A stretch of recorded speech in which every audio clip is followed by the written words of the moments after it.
Capítulo 25. Anestésicos generales de la bibliografía de farmacología de Katsu. Vamos a iniciar.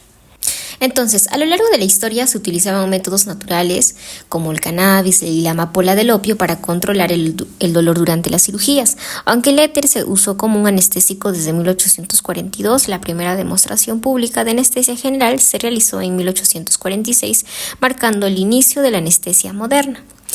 Actualmente, la anestesia general se caracteriza por 5 efectos primarios, ¿no? Vamos a tener en primer lugar la inconsciencia, la amnesia, la analgesia, la inhibición de reflejos autónomos y también la relajación muscular.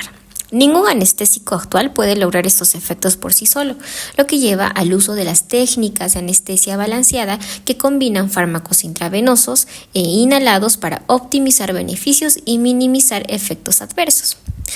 Entonces, algunos tipos de anestesia que se nos menciona, sobre todo para procedimientos menores, se puede usar lo que es la sedación combinada con anestésicos locales. Para cirugías más invasivas, por ejemplo, se inician con benzodiazepinas y se mantienen con una combinación de fármacos intravenosos o inhalados, ¿no? Entonces, todo esto vamos a ver a lo largo de este capítulo. Mecanismo de acción de la anestesia general.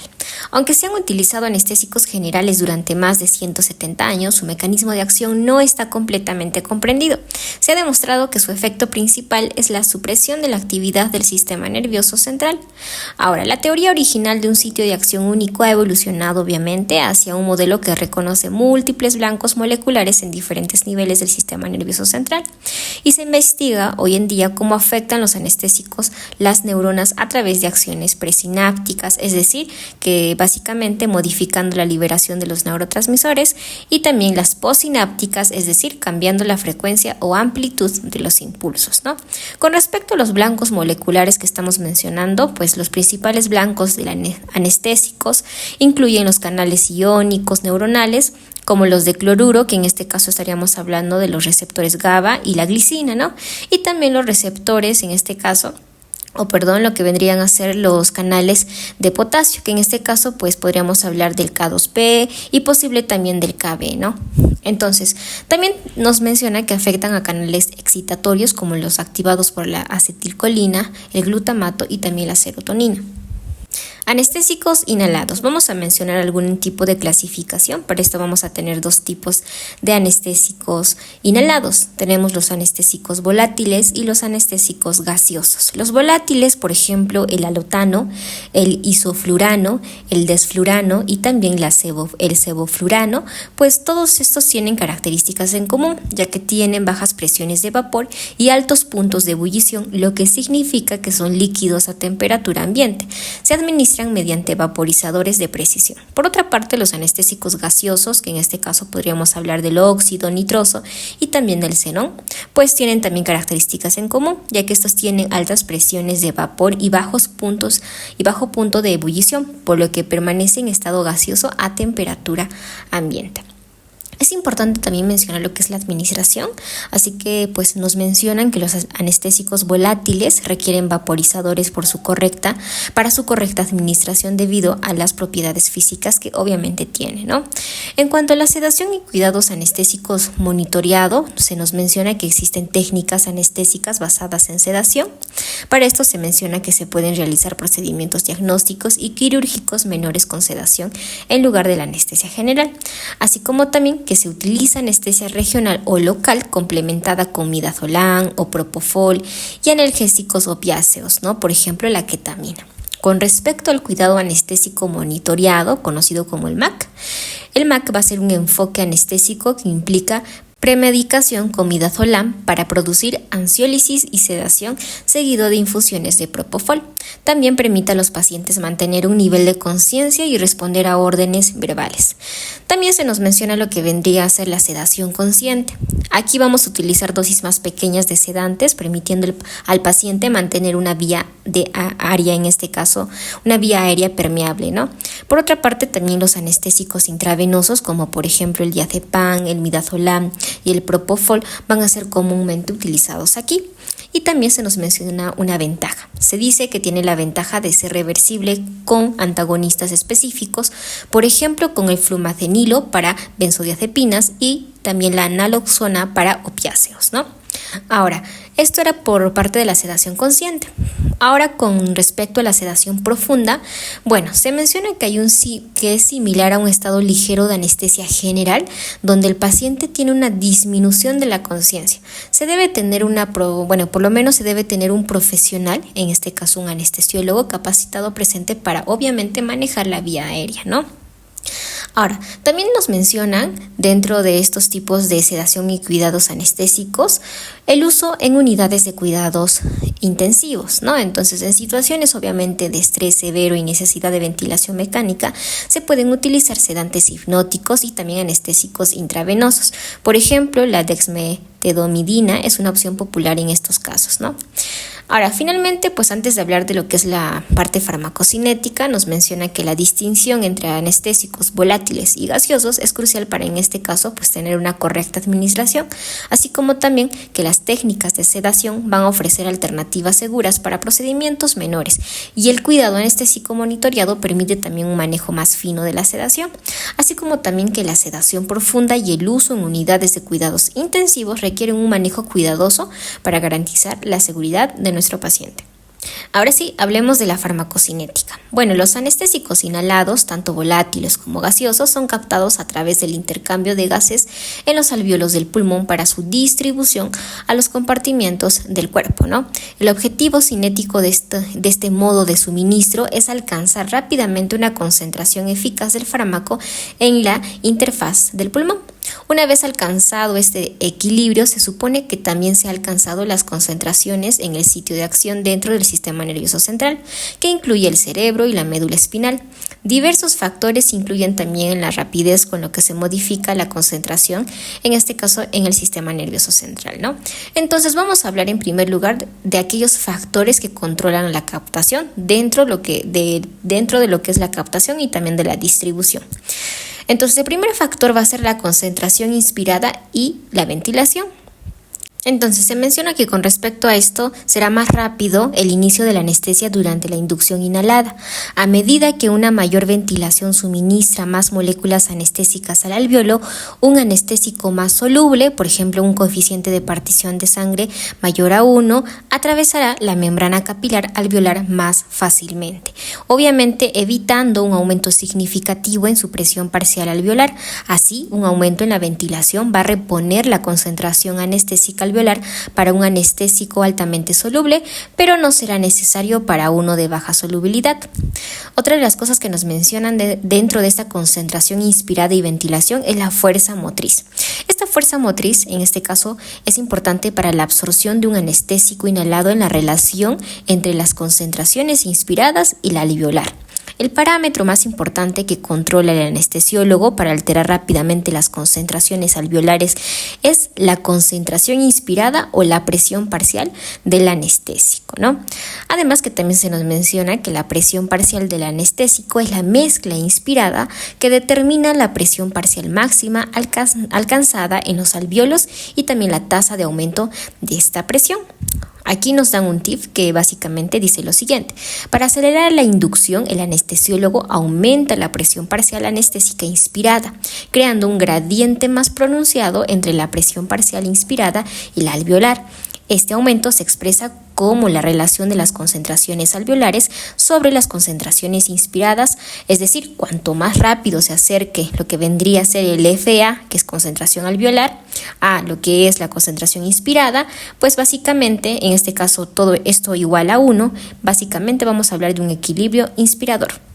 El otro parámetro controlado por el anestesiólogo es aquel que determina la tasa de aumento de FA-FI, que básicamente es la ventilación alveolar.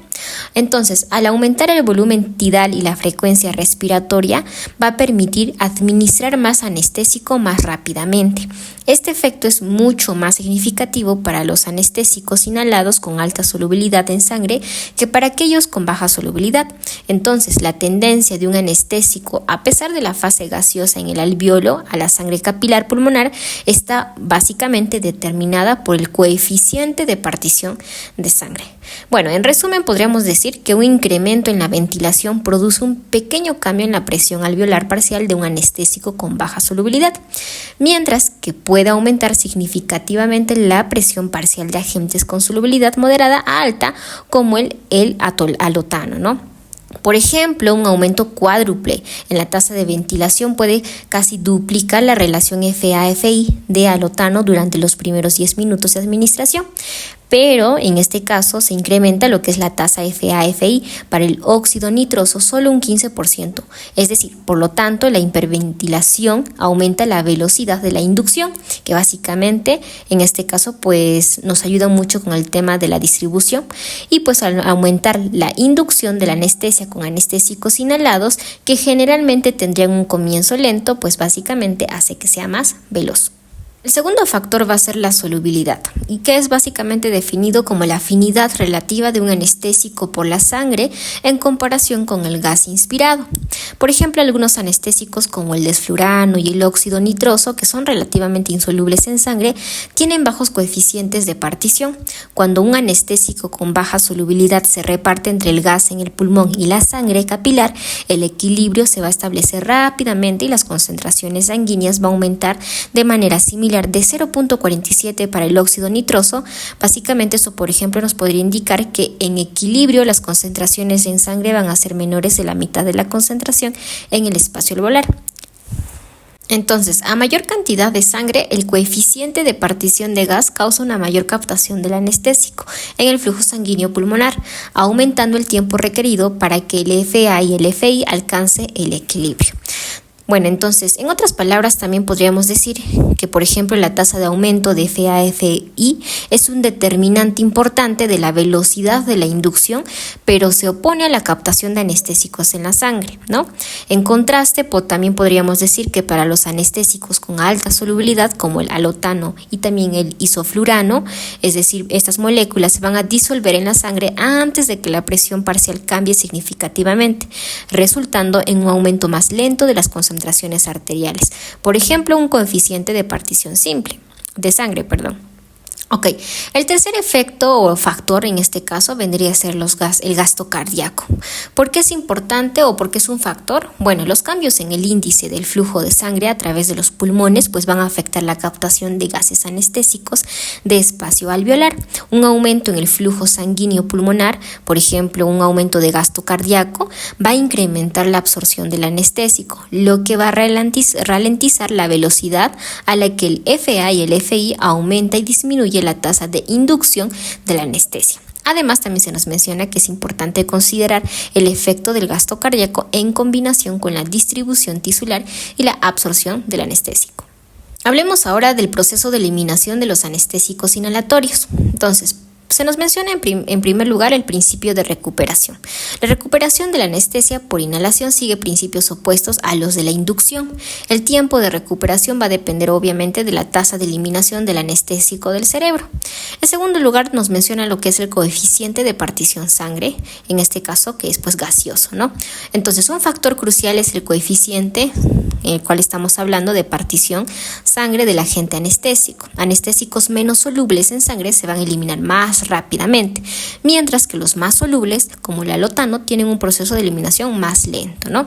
Algunos mecanismos de eliminación se nos menciona, por ejemplo, que al interrumpir la administración del anestésico, las concentraciones alveolares van a disminuir rápidamente, así como también que algunos anestésicos insolubles se van a difundir rápidamente hacia los alveolos y se van a eliminar a través de la ventilación. Algunos factores que afectan la recuperación en sí puede ser el flujo sanguíneo pulmonar, ya que va a influir en la tasa de eliminación, y la solubilidad tisular, es decir, por ejemplo, algunos anestésicos como el óxido nitroso, el desflurano y el sevoflurano se van a eliminar rápidamente, mientras que el alotano y el isoflurano lo van a hacer lentamente. En cuanto a la duración de la exposición, se nos menciona que la exposición prolongada puede afectar la velocidad de recuperación, especialmente en pacientes obesos debido a la acumulación en tejidos, como por ejemplo pues el músculo y la grasa, ¿no? Algunos parámetros de ventilación nos menciona que la concentración del anestésico en el gas inspirado y la ventilación alveolar son manipulables para controlar la inducción y la recuperación. Finalmente, con respecto al metabolismo, podemos decir que la eliminación principal de los anestésicos modernos es por ventilación, con poco metabolismo significativo. Sin embargo, el metabolismo hepático puede ser también relevante para la toxicidad y recuperación de algunos anestésicos más antiguos, ¿no? Se nos hace, por ejemplo, aquí una comparación, en este caso con el alotano, ¿no? El alotano, por ejemplo, es más soluble en tejido cerebral y sangre, lo que resulta en una eliminación más lenta. Por otro lado, tenemos el óxido nitroso y los anestésicos más nuevos como el desflurano y el sevoflurano, que se eliminan rápidamente, facilitando una recuperación más rápida. Ahora hablemos acerca de la parte farmacodinámica. Bueno, los anestésicos inhalados pues también tienen sus efectos farmacodinámicos significativos en varios sistemas orgánicos. Entonces, particularmente por lo menos en el sistema nervioso central, así que vamos a mencionar lo siguiente, y también en el sistema cardiovascular. Entonces, en primer lugar, en los efectos en el sistema nervioso central. Vamos a hablar de lo que es la potencia anestésica y lo que vendría a ser el MAC. Como habíamos mencionado, el MAC es la concentración alveolar mínima.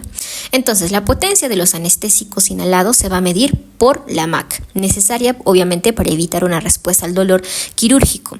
Esta métrica, establecida por lo menos por ahí en la década de 1960, sigue siendo fundamental en la administración de estos agentes, permitiendo obviamente un ajuste preciso de las concentraciones de gases, ¿no? Otro de los efectos que ocurre es con respecto a la actividad metabólica cerebral. Los anestésicos inhalados reducen obviamente la tasa metabólica cerebral, conocido como el CMR, generalmente disminuyendo el flujo sanguíneo en el cerebro. No obstante, los agentes volátiles pueden causar también vasodilatación cerebral, cuyo impacto en el flujo sanguíneo cerebral depende de las concentraciones de los anestésicos, ¿no? Entonces, a 0.5 MAC, la reducción básicamente en lo que es la tasa metabólica cerebral va a superar la vasodilatación disminuyendo el flujo sanguíneo. A 1.0 MAC, los efectos se van a equilibrar sin cambios en el flujo sanguíneo.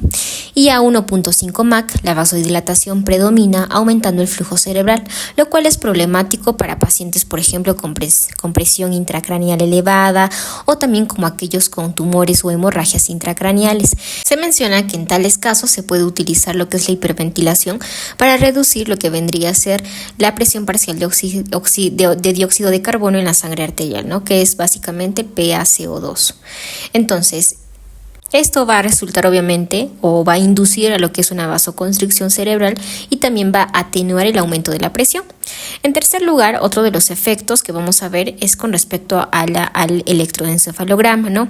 Entonces, estos anestésicos también pueden producir un patrón característico en lo que es la actividad eléctrica cerebral. A bajas dosis, por ejemplo, van a inducir activación en el electroencefalograma a concentraciones más altas, por ejemplo, entre 1 a 1.5 MAC, van a disminuir la actividad eléctrica cerebral. Concentraciones más elevadas, por ejemplo, pueden llevar al silencio eléctrico, como por ejemplo el isoflurano a 2.0 a 2.5 MAC. Además, también se pueden observar patrones epilépticos aislados con agentes como sevoflurano y el enflurano, aunque las actividades convulsivas clínicas solo se han documentado claramente con el enflurano, ¿no? Y el último efecto, en este caso dentro de lo que es el sistema nervioso central, vendría a ser algunas etapas de anestesia. Estos son conocidos como los signos de Gödel, que aquí vamos a hablar acerca de 4 etapas, perdón. Vamos a tener en primer lugar la etapa 1, donde vamos a presentar básicamente analgesia con progresión hacia la amnesia. Etapa 2, vamos a tener una excitación caracterizada por vocalización delirante, respiración rápida y aumento de la frecuencia cardíaca. En la etapa 3, el paciente va a tener obviamente una anestesia quirúrgica con respiración lenta y también eventual apnea, ¿no? Entonces, en la etapa 4, pues vamos a tener depresión medular, vamos a tener también, obviamente esto va a representar básicamente un estado crítico de depresión de lo que es el sistema nervioso central, que obviamente puede ser fatal sin soporte respiratorio y también el circulatorio, ¿no? Ahora vamos a mencionar aquellos efectos cardiovasculares. En primer lugar, la depresión miocárdica. Algunos agentes como por ejemplo el alotano y el enflurano van a disminuir la contractilidad cardíaca y el gasto cardíaco, obviamente reduciendo la presión arterial principalmente por depresión miocárdica, sin cambios significativos en la resistencia vascular sistémica. Esto puede ser relevante en pacientes con insuficiencia cardíaca, por ejemplo, ¿no? Bien, en segundo lugar, la vasodilatación. Por ejemplo, el isoflurano o el desflurano y también el sevoflurano van a inducir mayor vasodilatación con mínimos efectos en el gasto cardíaco, preservando mejor el gasto cardíaco y siendo opciones preferibles para pacientes con disfunción miocárdica, ya que también disminuyen la precarga y la poscarga, ¿no? Y con respecto al óxido nitroso, este agente también deprime lo que es la función miocárdica, pero sus efectos pueden ser compensados en parte por la activación del sistema nervioso simpático, permitiendo su combinación con otros agentes o técnicas para minimizar el aumento del flujo sanguíneo cerebral en pacientes con presión intracraneal elevada. Vamos a mencionar ahora algunas técnicas, en este caso médicas, diseñadas para suprimir la sensibilidad y la conciencia, ¿no? Entonces, sobre todo durante los procedimientos quirúrgicos y también para los diagnósticos invasivos, que esto nos va a ayudar a garantizar que el paciente no experimente dolor ni memorice tampoco el evento.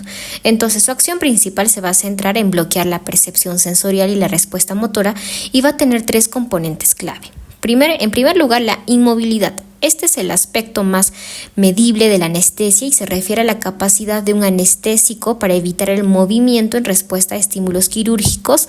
En este caso, por ejemplo, algunos colegas, se menciona a Edmond Egger, que en este caso él desarrolló el concepto de lo que es la concentración alveolar mínima, ¿no? Como conocemos, MAC, que cuantifica básicamente la potencia de los anestésicos inhalatorios, y para eso la MAC básicamente es una concentración necesaria para que el 50% de los pacientes permanezcan inmóviles en el caso de lo que son las incisiones quirúrgicas. Ahora, este valor es fundamental para comparar la potencia de diferentes anestésicos y ajustar las dosis durante la cirugía. En segundo lugar, la amnesia. Este componente va a evitar que el paciente recuerde el procedimiento. La amnesia va a ocurrir en áreas claves del sistema nervioso central, como también en el hipocampo, la amígdala y la corteza prefrontal, y afecta tanto la memoria explícita, que vendría a ser ese recuerdo consciente, como la memoria implícita, por ejemplo, la adquisición inconsciente de información.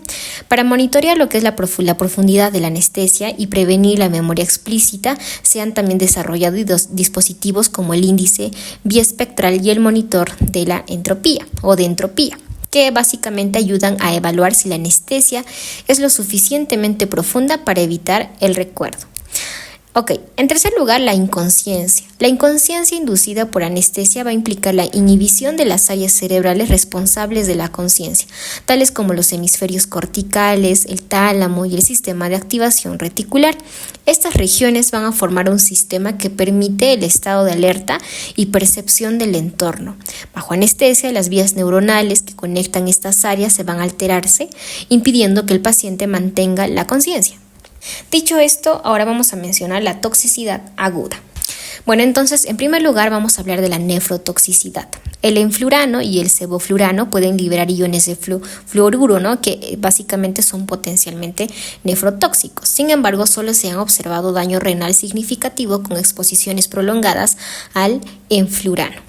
En cuanto al sevoflurano, aunque pueden formar un compuesto que es básicamente un compuesto A dentro, que se considera como por ejemplo nefrotóxico, en ciertas condiciones no se ha reportado lesión renal en humanos con el uso de este anestésico. También tenemos lo que es la hematotoxicidad. La exposición prolongada al óxido nitroso sobre todo puede inhibir la metionina sintasa, lo que podría llevar a anemia megaloblástica. Se ha observado también que este efecto en exposiciones largas y en el personal de salud puede también tener un tipo de exposición crónica en entornos mal ventilados, ¿no? Ahora, también nos menciona lo que es la hipertermia maligna. Este es un trastorno genético que va a afectar a individuos susceptibles y pueden desencadenarse por anestésicos volátiles o por el uso de la succinilcolina, ¿no? Ahora, esto se va a caracterizar por lo que es la rigidez muscular, fiebre alta, taquicardia, hipercapnia y también algunas alteraciones electrolíticas y del ácido base. El tratamiento básicamente aquí pues incluiría lo que es el dantroleno, que va a disminuir la liberación del calcio en el músculo, ¿no? También tenemos obviamente la hepatotoxicidad, pero se menciona que son en raras ocasiones. La exposición al alotano, por ejemplo, puede causar insuficiencia hepática fulminante en individuos previamente expuestos, con una incidencia estimada entre 1 a 20.000 o 35.000 casos. Con respecto a la neurotoxicidad, bueno, aquí sí se menciona que existe una preocupación por la posible neurotoxicidad de los anestésicos volátiles en los cerebros en desarrollo, especialmente en los neonatos. Estudios, por ejemplo, en animales han mostrado un aumento en lo que es la apoptosis neuronal con exposición a estos agentes, aunque en estudios epidemiológicos en humanos no se han encontrado diferencias significativas en el desarrollo cognitivo en niños. Bien, esto era por la parte de la toxicidad aguda, ¿no? Ahora vamos a mencionar la toxicidad crónica. Aquí se nos habla de lo que es la mutagenicidad, la teratogenicidad y los efectos reproductivos, ¿no? Aquí en términos generales vamos a mencionar que los anestésicos inhalados en condiciones normales de uso no han demostrado un riesgo significativo de mutagenicidad o teratogenicidad en humanos. Sin embargo, se recomienda precaución y monitoreo, especialmente en el personal de salud, ya que está expuesto crónicamente a estos agentes en ambientes laborales, ¿no? Ahora, antes de entrar a lo que vendrían a ser los anestésicos intravenosos, vamos a mencionar un poquito de lo que son los riesgos ambientales con respecto a los anestésicos inhalados. Se mencionan que, por ejemplo, estos fármacos que hemos mencionado, el sevoflurano, el isoflurano, el desflurano y el óxido nitroso contribuyen al cambio climático al actuar como gases de efecto invernadero. Estos gases se van a exhalar sin mucho metabolismo y tras el uso van a ser liberados a la atmósfera mediante sistemas de ventilación en los quirófanos, ¿no? Las vidas básicamente atmosféricas van a ser prolongadas, desde por ejemplo 1.4 años en el caso del sevoflurano hasta 114 años del óxido nitroso, ¿no? Y aparte que se menciona que la capacidad de calentamiento global es básicamente cientos de veces más que lo que es el dióxido de carbono, ¿no? Entonces, para reducir el impacto se recomienda por lo menos usar flujos de gas ultra bajos y evitar también el desflurano y el óxido nitroso cuando sea posible. Ok, ahora vamos a hablar de lo que son los anestésicos intravenosos. Los anestésicos intravenosos no opiáceos, como el propofol, son fundamentales en la anestesia moderna, sobre todo para la inducción rápida de la anestesia y la sedación. Han reemplazado en gran medida los anestésicos inhalados en el inicio de la anestesia, excepto en la anestesia pediátrica. Los agentes intravenosos van a permitir un control preciso y también rápido, lo cual obviamente es valioso tanto en el cuidado anestésico monitoreado como en pacientes en cuidados intensivos. Con la llegada de lo que es el propofol se ha hecho posible mantener la anestesia de forma intravenosa y que básicamente esto es una alternativa a los anestésicos inhalados, minimizando efectos no deseados. Entonces hablemos de las propiedades y mecanismos de acción del propofol. El propofol es un alquifenol lipófilo que básicamente se formula en emulsión debido a su baja solubilidad en agua. Su apariencia es lechosa y contiene aceite de soja, glicerol y también la lecitina, por lo cual puede causar básicamente reacciones alérgicas en individuos sensibles, ¿no? Este anestésico básicamente va a potenciar lo que es la corriente del cloruro mediante lo que es el receptor GABA-A, lo que genera básicamente un efecto hipnótico. Ahora, el metabolismo del propofol es rápido y ocurre en el hígado con eliminación adicional en los pulmones, permitiendo un alto aclaramiento plasmático y también una recuperación más rápida y sin resaca. Con respecto un poquito a la farmacocinética y el uso práctico, bueno, en el efecto de una dosis, en este caso en bolo del propofol, se va a distribuir rápidamente en los tejidos lipofílicos como el cerebro y luego se van a redistribuir hacia los tejidos menos perfundidos, lo que determina su duración de acción. Generalmente al despertar ocurre entre 8 y 10 minutos después de una dosis de inducción. Este comportamiento se describe mejor, en este caso con un modelo de 3 compartimentos, lo cual ha facilitado el desarrollo de sistemas de infusión controlados por objetivos, optimizando la administración y también el efecto del fármaco. Bien, entonces vamos a hablar ahora de los efectos correspondientes en el sistema nervioso central, en el cardiovascular, en el respiratorio y también algunos otros efectos, ¿no? Con respecto al sistema nervioso central, el propofol es un potente hipnótico sin propiedades analgésicas que suprime la actividad generalmente del sistema nervioso central, aunque puede provocar espasmos o movimientos espontáneos al inicio de la anestesia. Este efecto no se considera actividad convulsiva. La mayoría de los estudios indican que el propofol tiene un efecto anticonvulsivo y es seguro para pacientes con trastornos convulsivos.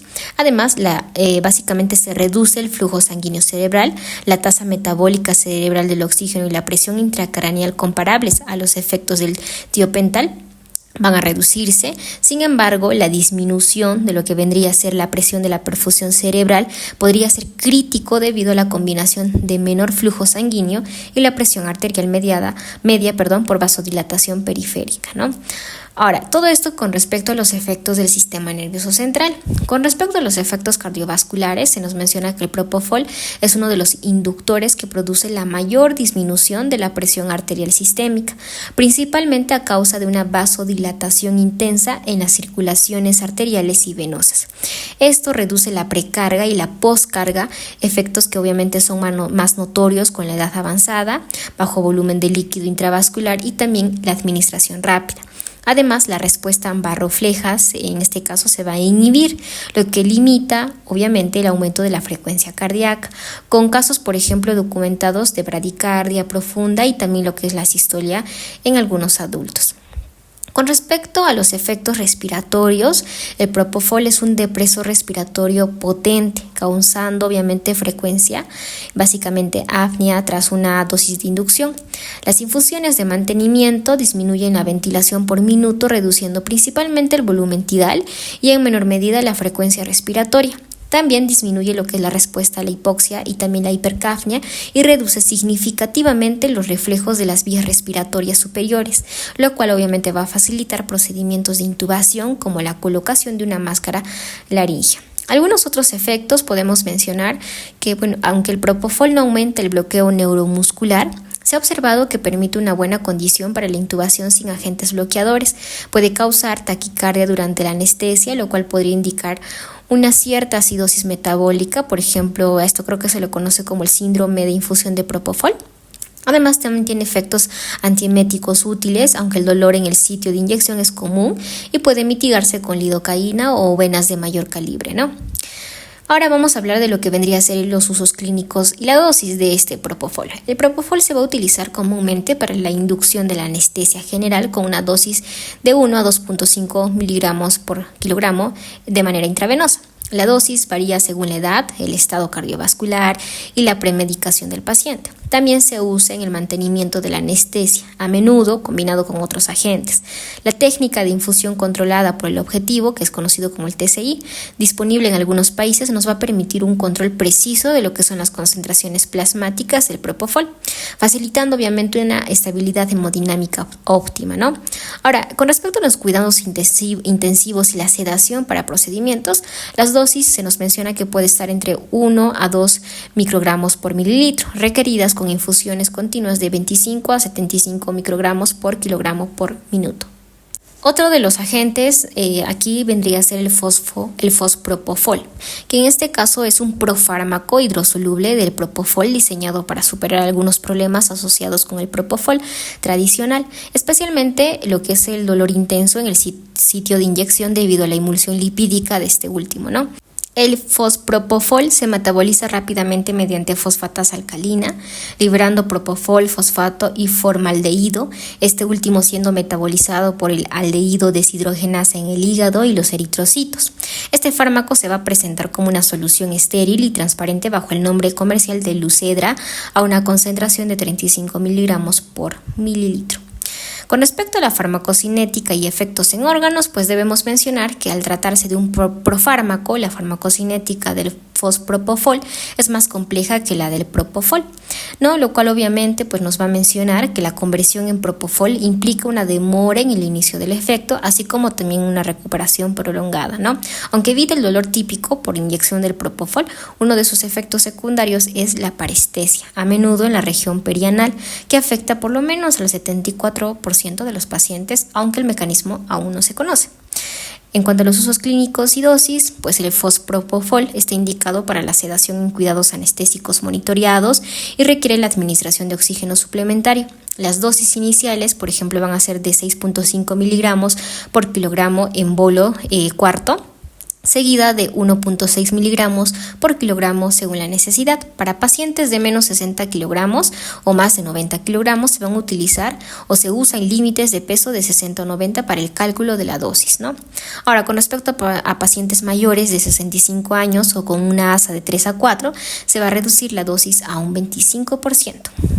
Aquí se nos menciona una comparación con los barbitúricos y bueno, nos dice lo siguiente, ¿no? Mientras que, por ejemplo, el propofol va a actuar principalmente como un sedante, los barbitúricos como el tiopental y el metoxital, también usados para la inducción anestésica, se diferencian por sus mecanismos.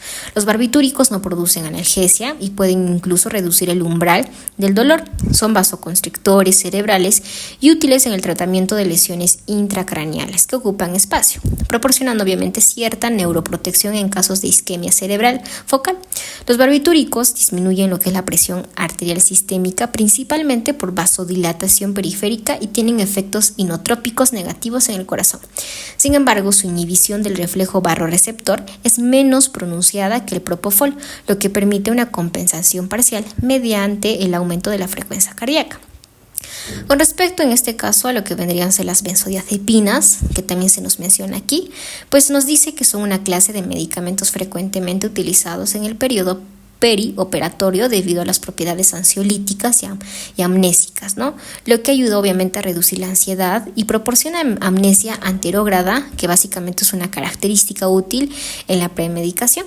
De hecho, esto ya hemos hablado en el otro capítulo, mencionamos lo que es su farmacocinética, sus efectos en el sistema nervioso, todo aquello que vendría a ser con sus efectos, el uso clínico y todo ello, ¿no? Entonces aquí nos vamos a ir de frente a lo que es el etomidato.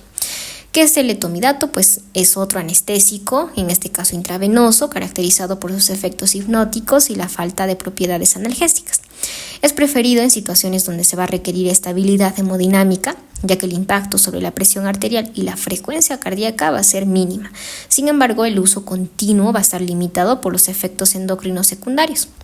Si hablamos un poquito de lo que es la farmacología y farmacocinética, pues se nos menciona aquí un poquito de lo que básicamente que es un derivado del imitadol carboxilado, poco soluble en agua y disponible en solución de 2 miligramos por mililitro en propilenglicol al 35%, ¿no? También se nos menciona que tiene un pH de 6.9, lo que evita problemas de precipitación a diferencia del tiopental.